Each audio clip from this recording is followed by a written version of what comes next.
you've reached peak couple energy when your undies match. MeUndies Match Me has you both covered, literally, in super soft ultra-modal undies, socks, PJs, and loungewear. Festive prints? Check. Cozy vibes? Double check. And right now, it's deal season. Get up to 50% off site-wide for Black Friday and Cyber Monday. Take your couple game to the next level with MeUndies Match Me. To get deals up to 50% off, go to MeUndies.com/comfort, promo code COMFORT. That's MeUndies.com/comfort, code COMFORT. AI agents are everywhere, automating tasks and making decisions at machine speed. But agents make mistakes. Just one rogue agent can do big damage before you even notice. Rubrik Agent Cloud is the only platform that helps you monitor agents, set guardrails, and rewind mistakes, so you can unleash agents, not risk. Accelerate your AI transformation at Rubrik.com. That's RUBRIK.com.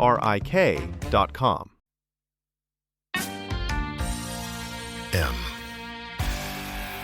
The Media Project.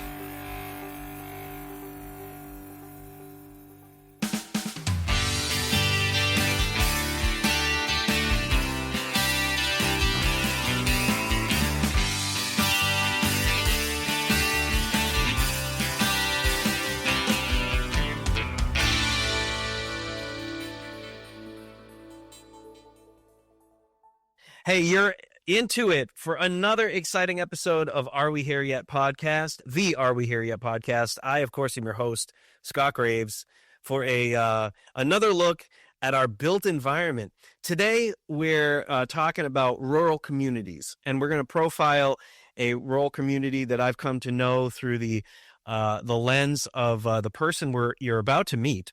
And it's in a state that I value so much. It's my former home state, the great Commonwealth of Massachusetts. We're going to Western Mass today and taking a look at the housing challenges as they appear in the town of Otis, Massachusetts. Now, I know for those of you who are listeners from Massachusetts, we're going to have the highest percentage of people who are like, where the hell is Otis?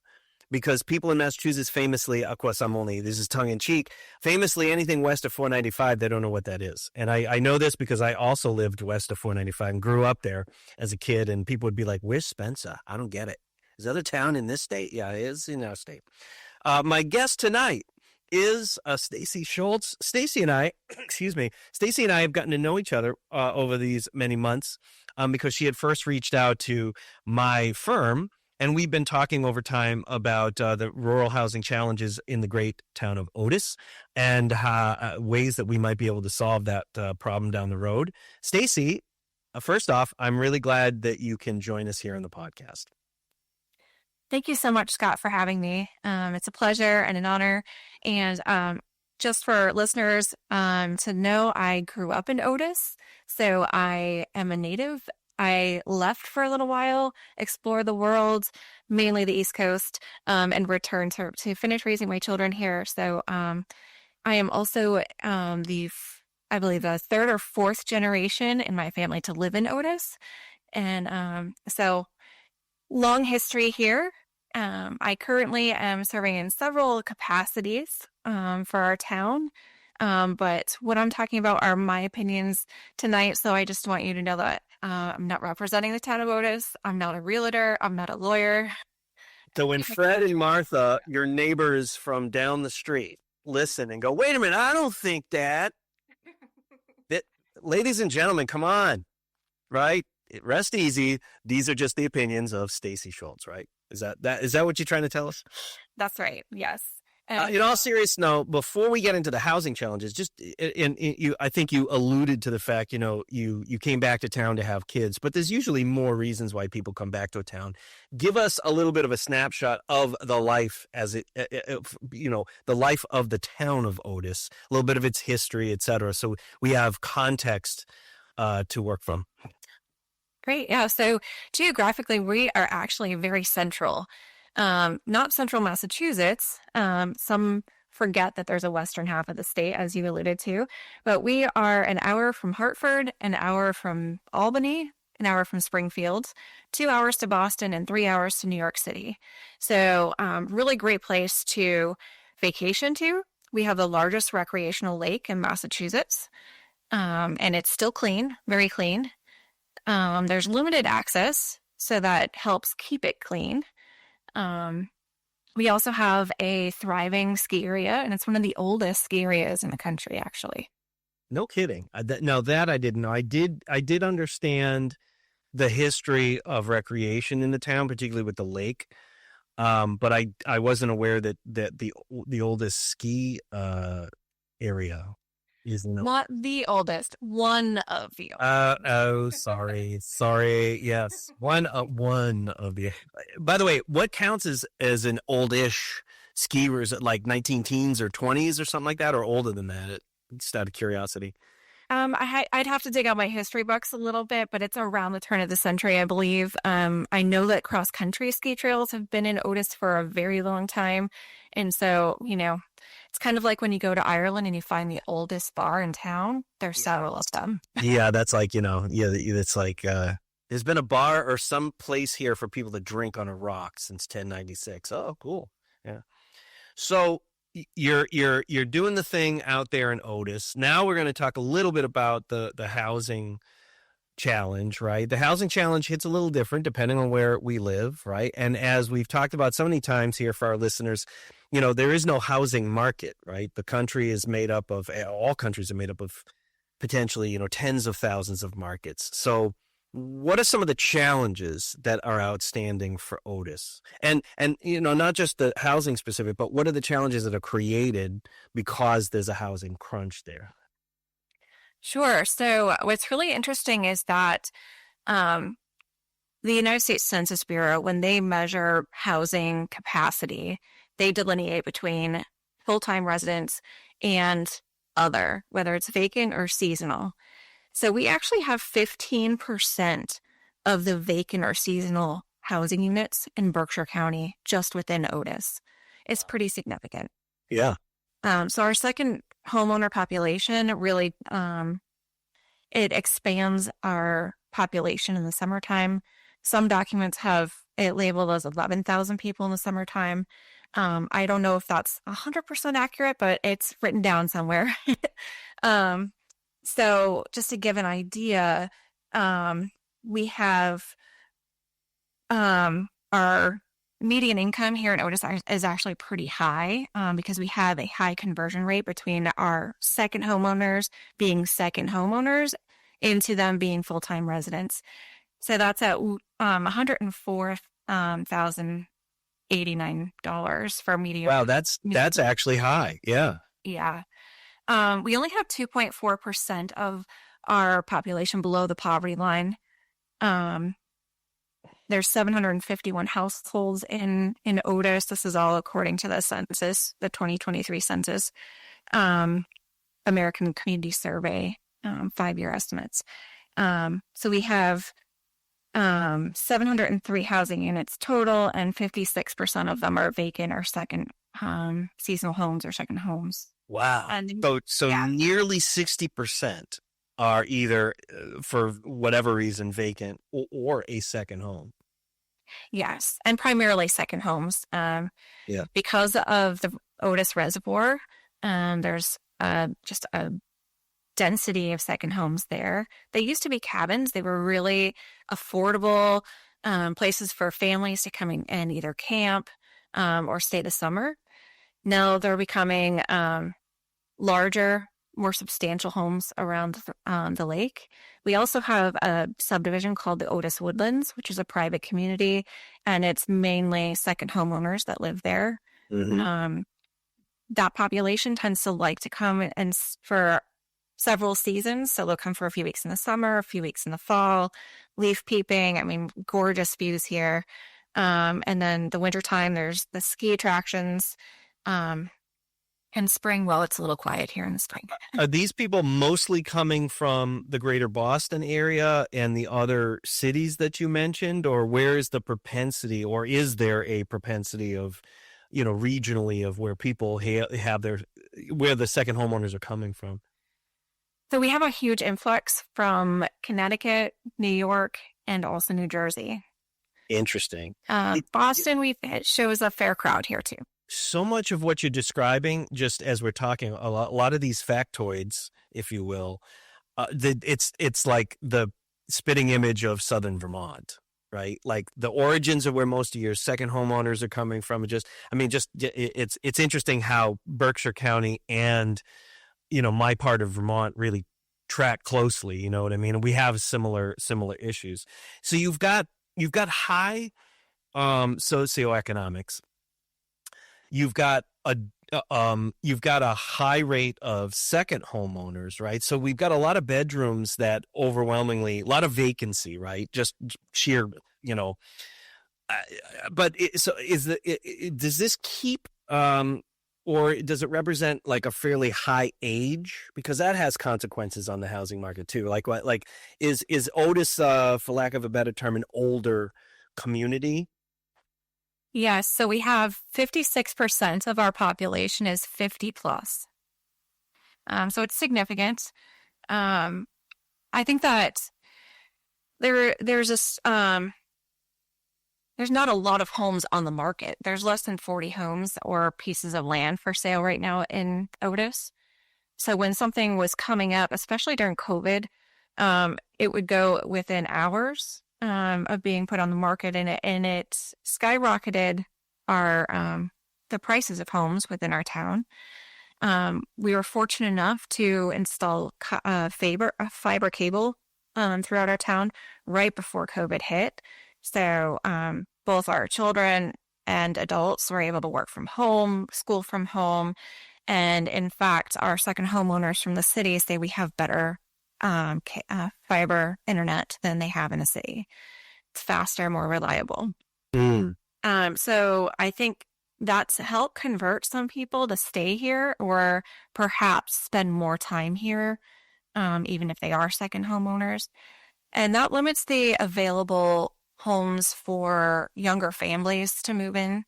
The size of the homes that are going on the market are also limiting that purchase opportunity. We've had several businesses say that staffing is an issue, and they are attributing it to higher rent and purchase prices in Otis. So that's really at the apex, if you will, of your challenge, right? It's the squeezing of, and we hear this a lot in rural communities. Again, it's tracking very closely to, Bennington, Rutland, Windham counties, Windsor County, Vermont, right? Where it's younger families and younger people in general that are squeezed out. Workforce housing, don't have any. Conversely, I'm wondering too if there's a portion of your active seniors, right, who like you can't downsize, because what do you downsize to when all the houses are 2,500 to 4,000 square feet? You know what I mean? And there just isn't any other type of housing in any quantity that's on the market. It's very true. There is no affordable housing on the subsidized housing inventory for our town, according to Chapter 40B and the state guidelines for affordable housing. There's no senior housing within our town either. So one of our groups that I'm involved with is conducting a needs assessment survey. It's typical of like a master planning survey, but we've added a few other components to it. So we're targeting not just year-round residents, but also second homeowners and visitors and business owners within that survey.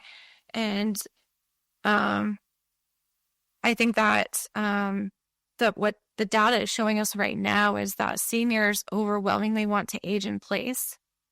They're not even interested in downsizing. They don't want to leave their home.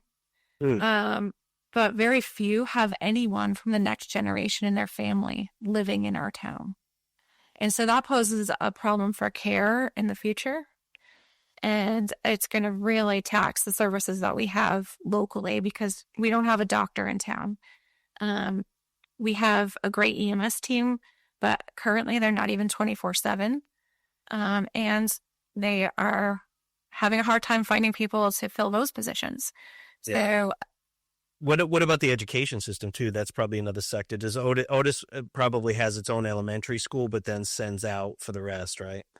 You got it right. So we have pre-K to sixth grade elementary school. It's regional with our neighboring town, Stannisfield.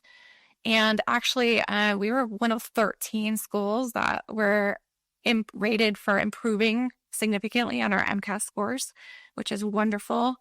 What's interesting is there's been 2 population surveys or analyses recently. One was a widespread of Berkshire County, and it predicted basically a population drop across the board. But if you look back a little bit further, documented in our 2016 master plan, the Donahue Institute at UMass Amherst actually predicted that Otis would continue to grow. And in fact, our population is about 1,600 and change. They're expecting by 2030 that we would have 1,900 or more people living in Otis. So that's a pretty high increase percentage wise, especially in a county that in the aggregate is depopulating, or is expected, I should say, to depopulate. You know what I mean? Yes. It's interesting how the state makes that prediction, and this gets me into, I guess, a question, which I doing work in other parts of the Commonwealth. Still, I'm coming across some folks. And I won't say where they're from, but there's a small cadre of people in the elected officials sector in Beacon Hill that say, the future is all about depopulating the western half of the state and concentrating population in a smaller area. It just makes things more efficient, right?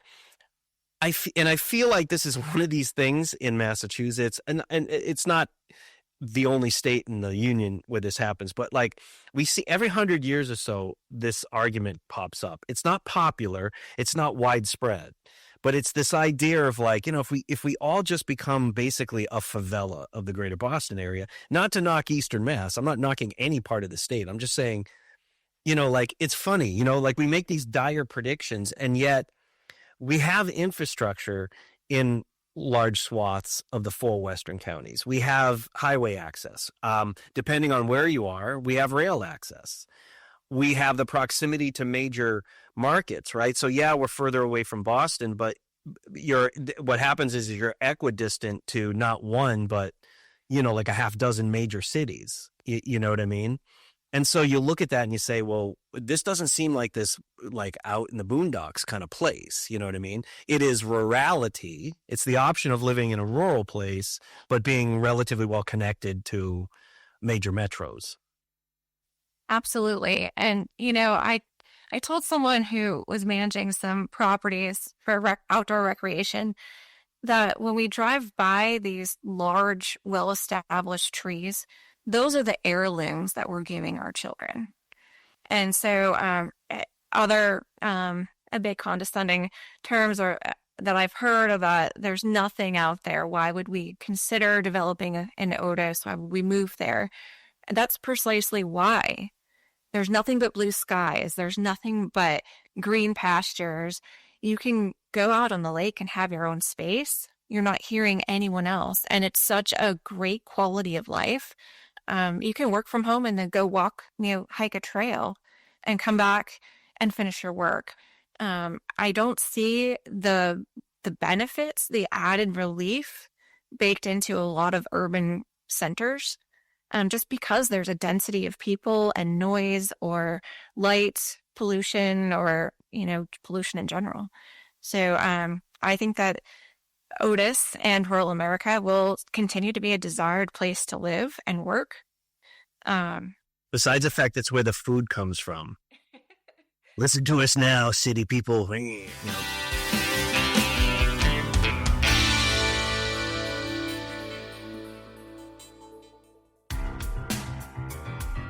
Driven by data. Driven by technology. Driven by community development. Driven by the need to get results for your project. SM Graves Associates. Delivering real estate development to you, including project management, and pre-development services with a keen focus on delivering community-oriented projects. We build profitable projects that respond to the needs of your neighborhood. Join the SMG family. Find us at smgravesassociates.com.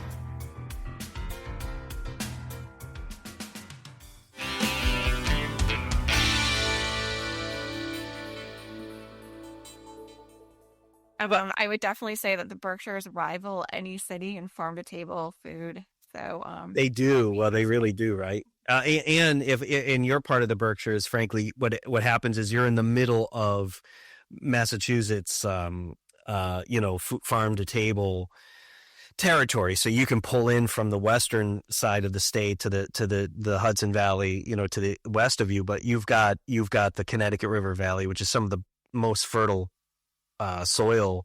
I mean, it's certainly the most fertile soil in Massachusetts of quantity, but it's arguably the most fertile soil anywhere in the Northeast. So the challenge here then is setting aside the other stuff. The challenge is we need more young families, right? Am I correct in saying this?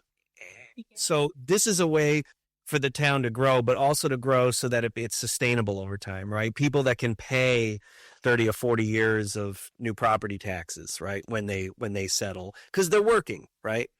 And it seems to me that one of your goals is probably to lower the ratio of people on a fixed income, by having that younger population increase. absolutely. Yes. Not for many reasons though, because I think the younger families and the students and kids that come here, they breathe a new life to our community. They're the ones that will get involved in clubs and activities, and hopefully they'll get involved civically too, and volunteer and serve on our boards and committees. Yeah, because that's also been a challenge, isn't it? Absolutely. As it is in any small town. When there's so many when the positions really are not filled by bureaucrats, they're filled by volunteers. And we have a great staff that does many things, and we have people who wear many hats. It is certainly hard in our day and age where both parents are typically working, and now more so outside of our town. In fact, we went from in the early 2000s, about 49% of Otis worked in Otis and or ran their own business from Otis. It's a pretty high percent of people that, I'd like to spur the entrepreneurship aspect of living rural in a rural community. And I think it really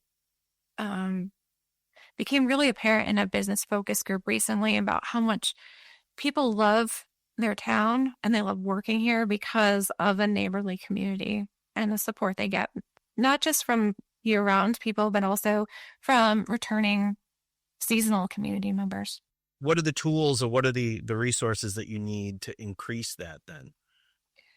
Increase entrepreneurship or increase the idea that you have more people entering new business in the town. What does that look like in your estimation?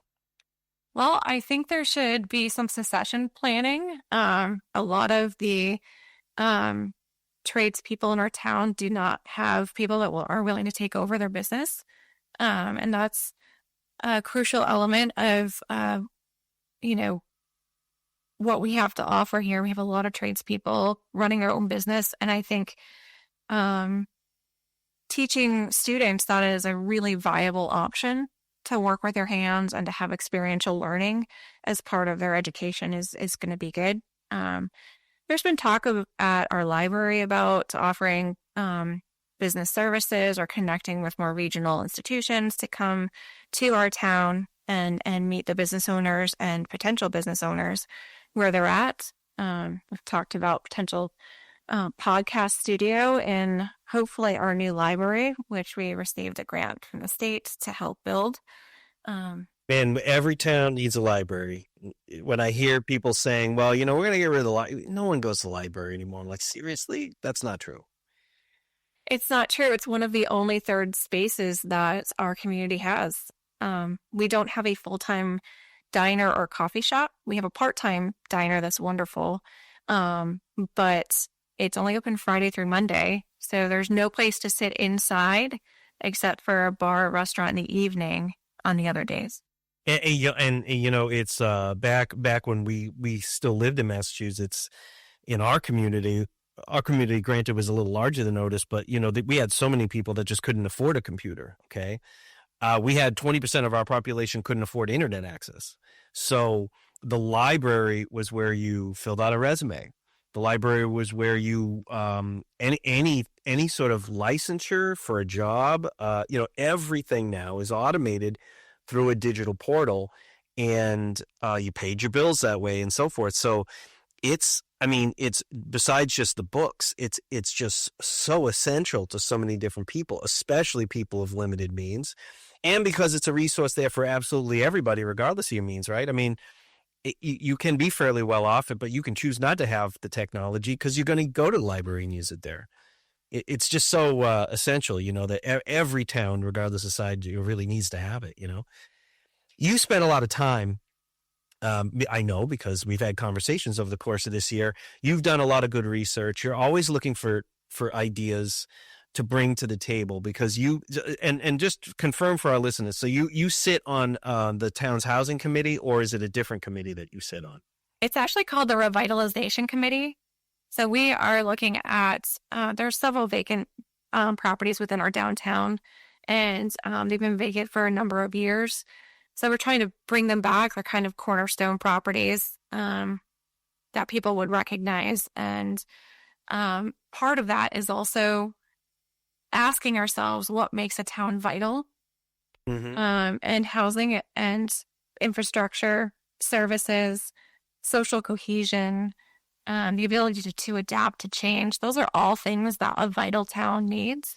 And so our committee is doing the research in order to share information with our select board and our planning board and zoning board to hopefully have an informed suggestion of which way we could go. And so what are some of the things that now, again, ladies and gentlemen, this is Stacy's opinions, just her own. But what are some of the things that you've gone out into the greater world and discovered that other communities are doing that you think you have a strong vision of, this would be good for Otis? Well, I think that there's been some mixed rate rental opportunities that I think would do well here. I also see some below market rate housing opportunities also as an option. There's some that is to say, I'm sorry to interrupt you, but that is to say people having the opportunity to either buy or rent at below market rate. Is that what you mean by that, or something else? Yes. Yeah, I think that is something that could work here. Obviously, a huge increase in available units is not going to be great for a small town. So even 4 units would be a great first step. But there are some larger areas of land that at different times in history have been planned for subdivisions that have not gone in. There's some limiting factors in our infrastructure. We only have town sewer on our main street. There's no town water. So cost of development is high in a rural community. And I think that's part of the reason why rural communities remain rural. If it was easy to develop here, people would develop here. The land also makes it tricky. We are rocks upon rocks. And so perk tests and wells and leveling, lots, it's tricky and expensive. And you can't always budget for it or anticipate all of the costs up front. And that's risk is sometimes too much for people to take on. Right. But it does sound like a lot of the ideas that you and I have talked about would widen the spectrum So it's not just about housing units, right? But it is about the types of units that we're talking about, and also what socioeconomic or industrial sectors we're targeting, right? Like workforce housing versus luxury housing, right? That Right. kind of thing. Yeah, definitely workforce is kind of our target area at this moment because we do have those luxury homes already in our town. There is not a limited number of them. So, Yeah. um, It's, I, you know, what's interesting too about your town? You mentioned earlier, something I want to go back to if we can. And that is, you know, and I love this because you've actually asked the people living in the community, you know, what is it that they want? And you found that a lot of older folks, and this isn't always the way in towns, they might be living in large homes and they really want to stay in those homes. And so I wonder if you've given any thought to how to maybe use that to your advantage. You know, I mean, because they're still going to have empty bedrooms, and maybe those can be utilized in a way, and maybe they can be utilized in a way that's beneficial to the homeowner. So that in fact, both in financial terms, but also even in safety terms, right? The property can be made resilient and appropriate for the changing life cycle of that person or that couple that's living there. yeah, so I see opportunity there. I'm also not at that stage in life, and change is really hard, and it gets harder as we age. So the idea of, splitting a home or sharing a home um, with a quote unquote stranger, and I say quote unquote because when you live in a small town, there are no strangers really. Yeah, Um, really, right? um, and that's usually for the better. I don't say that in a negative way, but I think that there would have to be some kind of bridge in order to warm people up to that idea. Um, but also, I think we think about making these aging people landlords, and they've never been a landlord before. So we really need to give them the support in order to know what to look for, how to write a lease and sign a lease agreement so they're not being taken advantage of and their tenant is happy as well. So I think that there's some education and programming that could be used if we to encourage that use of a home. I also think that in our village districts we could really amp up the multi-use aspects that are already grandfathered or they're already accepted through our bylaws. When I look back, there's more than 40 businesses that have come and gone since the 70s. Many of them were cottage industries, so they had a room in their home that they worked out of, or they had space that they sold things through that was co-located where they lived, and that was a really affordable way to own a business. Yep. And Yep. we've kind of moved away from that, and in a lot of our zoning regulations, keeping our businesses out of our residential spaces, which then is a little counterintuitive because if you have people that need your product or service closer to you, then you're more apt to have more business. If you're moving it away from them, then, business could be hurt by that. So, within reason, I'm not saying we should have huge industrial complexes next door to single family homes. There's a No, but space for to all your of it. point, though, I get exactly where you're coming from. I think that you've brought up a number of good points here that we'll sort of review here. One is just that, right? Like encouraging, and I don't think it's that long a walk, right? To really encourage people to be able to have a true cottage. I mean, that's why they call it cottage industry, right? Working from within your home. I also like, and you've touched upon this in previous conversations I've had with you before. The idea that you've got some limited but still additional opportunity in the town center, right? To optimize a place that's already sort of grandfathered in, and one of the few places you have water and sewer. And then, I keep coming back to the fact that you guys kind of have a number. You have an idea of the people who want to stay in homes long term, and that brings to mind to me like this idea that like you can convert through universal code, convert them to single story living when they need to. And then maybe some of that excess space is for caregivers that live with them long term. If you're going to, if you're going to stay, if you're not going to move into assisted living, right, when you need it, what you need is that sort of daily care, right? And is there enough of a market and interest on the part of the caregivers to live a live-in situation where, it's significantly reduced rent for them, as an example, right? But they're professionals, right? They're certified and they're managed by a central business or something. I'm just throwing things out there, but you've got a number. You guys went out and you talked to people, you know what I mean? And so what people sort of have indicated that they think they want.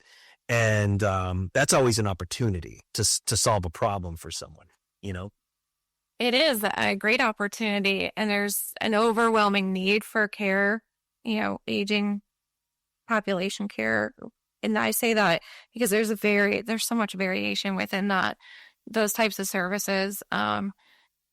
So there's no, what I've run into with this personally is that, you request someone to come out for certain items of care.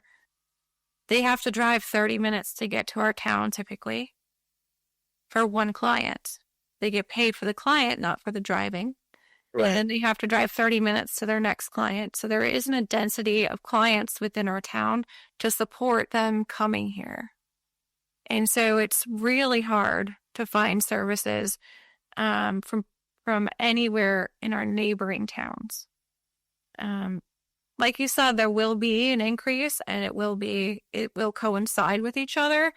The number of people needing aging services. So hopefully that swing and that demand will necessitate someone being here for the full day, having clients all day in our town. But it's just a challenge. It's a challenge for all of rural America. It's not just Otis. It's not just Berkshire County. It is literally everywhere. Everywhere. There are a lot of rural communities in what we call the United States. So, and we're all feeling it, right? With the changing demographics and what have you. Well, and the retirement swing from the healthcare professionals after the pandemic, I think that was something that was unanticipated because we didn't anticipate a global pandemic. Yeah. And it just happens to coincide with those baby boomers getting older.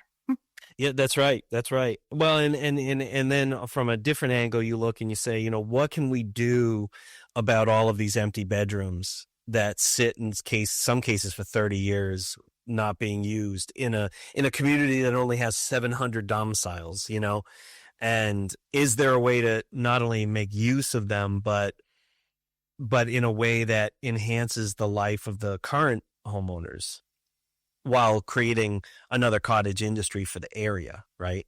So rather than, people driving to town for that one person, you've got any number of people who are professionals and that service people within a house or maybe several houses, but they're also living among those people. And that's giving them a place to live because they're younger people, younger professionals who they might want to live in a place like Otis, but, they can't find the housing that they need because everything is a 4-bedroom home, and that's just not what they're looking for.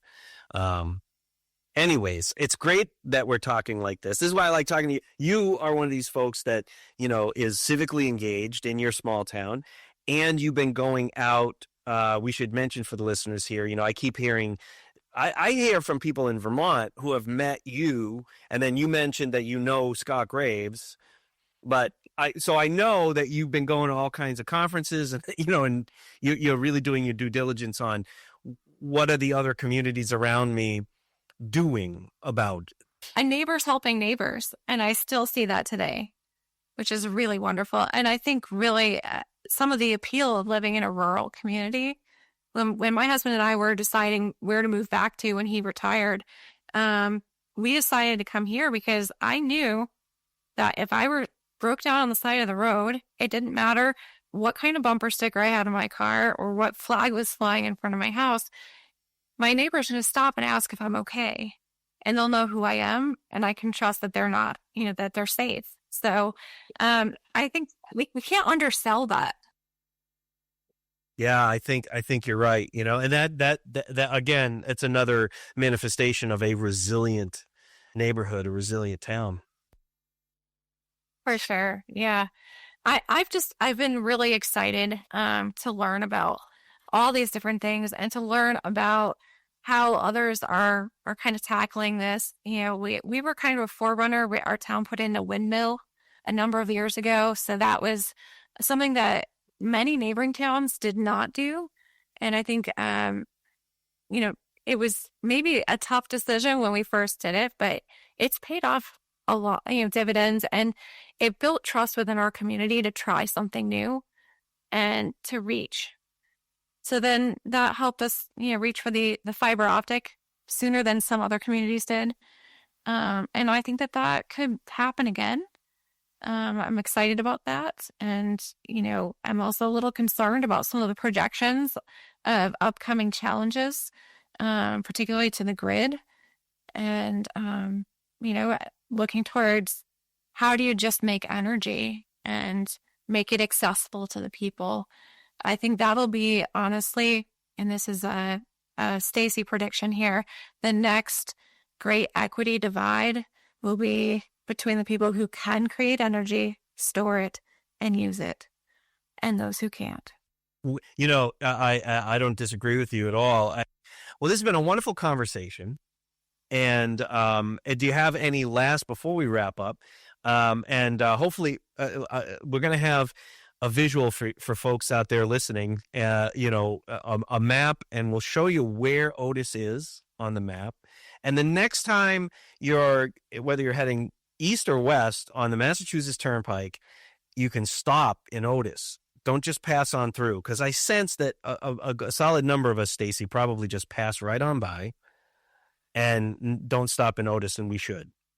And not just at the rest stop, by the way, but in the actual town, right? Yes, you'll have to get off in Lee or Westfield, and it take a few minutes to get to us. It's totally worth it. There was an old 80s slogan that we're bringing back to life. Otis is the place to be. We have things going on almost every season, and we always have a warm cup of coffee at our local gas station. It's organic. It's great. And then you can also find a great meal at our restaurants here. Go skiing, go swimming, or go for a hike. Nice. Stacy Schultz, she is a citizen of the great town of Otis. We have been talking about rural housing challenges and all of the great ideas that they're coming up with in Otis, Massachusetts for solving them. Listen, thank you for coming on the show. Thank you, Scott. It's been a great time. SMG's Are We Here Yet podcast is a production of M the Media Project and SM Graves Associates. Learn more at smgravesassociates.com.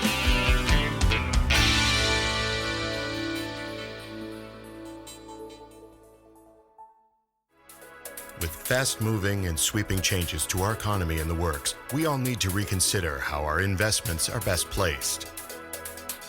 At Partners in Housing, we believe your money is best placed locally.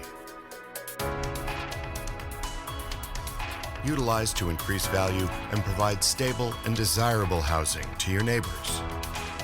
Contact Partners in Housing to find out how you can participate in local housing opportunities by joining the Partners in Housing Fund.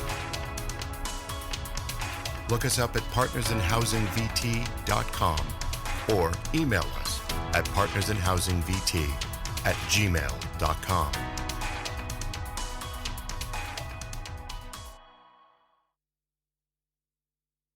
Hi, I'm Chris Gethard, and I'm very excited to tell you about Beautiful Anonymous, a podcast where I talk to random people on the phone. I tweet out a phone number, thousands of people try to call. We talk to one of them, they stay anonymous, I can't hang up, that's all the rules. I never know what's going to happen. We get serious ones.